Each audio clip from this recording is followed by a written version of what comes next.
dentro do ESG, as empresas que já estão comprometidas com essa pauta, com essa agenda, a saúde mental tem tido um lugar, um espaço nessa agenda? Eu acho que mais dentro de uma agenda de RH, sabe, Vivi? Uma agenda onde...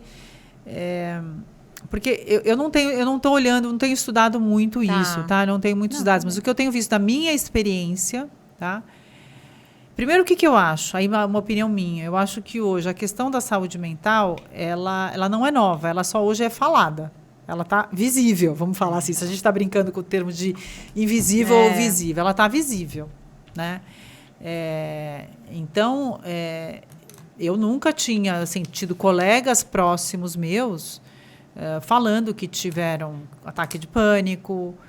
Isso para mim era um negócio assim, eu não ouvia falar, né? Aí você pode correr no erro e falar, não, então foi depois da pandemia que isso aconteceu. Talvez a pandemia tenha exacerbado uma série de questões emocionais que a gente ainda está para ver quais são as consequências. Mas todos diziam, quando a gente estava na pandemia, tinha muita gente que falava, depois da pandemia, a gente vai ter uma outra pandemia, que é a pandemia de saúde mental.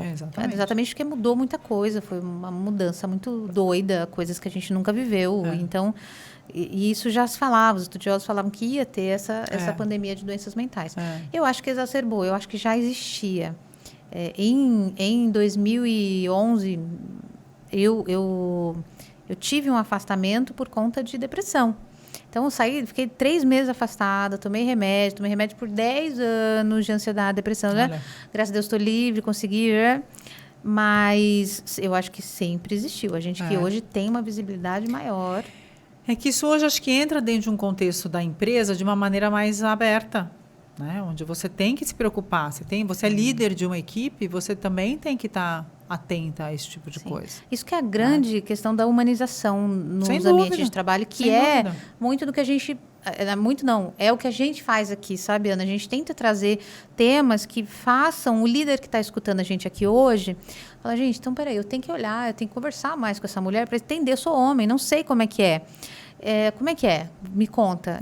E conversar, abrir, eu acho que espaços de diálogo. E lógico que antes disso você também tem que ter, já tem que ter uma gestão humanizada, porque senão essa mulher também não vai confiar em você e não vai te contar e não vai conversar com você e abrir as questões dela para que ela possa produzir melhor. Porque, na verdade, a gente fala de humanização porque a gente entende que quando há uma gestão humanizada, há uma equipe muito mais comprometida, que vai muito mais eficiente. Então, é um ganha-ganha, né? Você é mais humanizado como gestor e você vai ter um retorno sobre aquele investimento, né? Se é assim que a gente quer falar a linguagem das empresas, você vai ter um ROI sobre aquele o seu comportamento. Sem dúvida. E talvez um dos outros efeitos que a pandemia trouxe foi também atenuar talvez essa divisão entre espaço, né, do trabalho, verdade, sabe? E aí é o seguinte, quem está ali é um ser humano. Sim.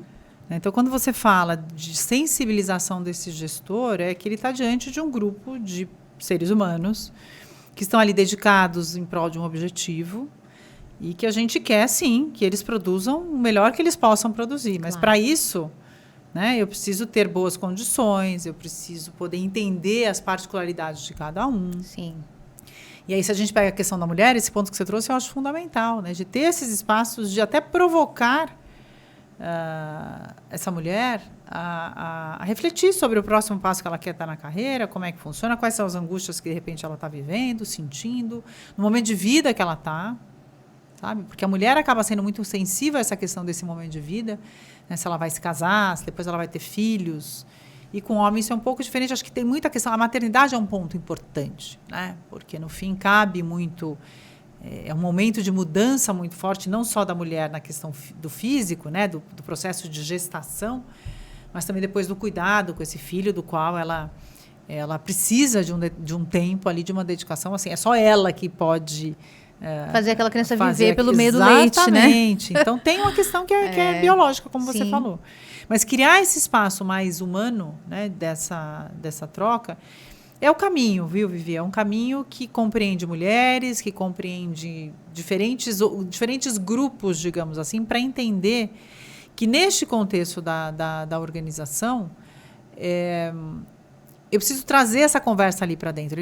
Não existe uma parede que separa, né, esse espaço de trabalho das pessoas que ali estão, vamos falar assim, né? Então, acho que é um ponto bem interessante que você traz e que a gente pode deixar aqui como uma provocação, sim, porque tem uma série de elementos que percorrem a vida da mulher, ou preocupações que fazem parte dessa vida da mulher, que não necessariamente fazem da vida do homem. Sim. E não quer dizer que um é melhor, outro é pior, um é mais fácil, outro menos fácil. Só diferentes. São só diferentes. E levar em consideração essas diferenças é que faz a gente poder, como líder, né, sermos bons gestores de um determinado grupo.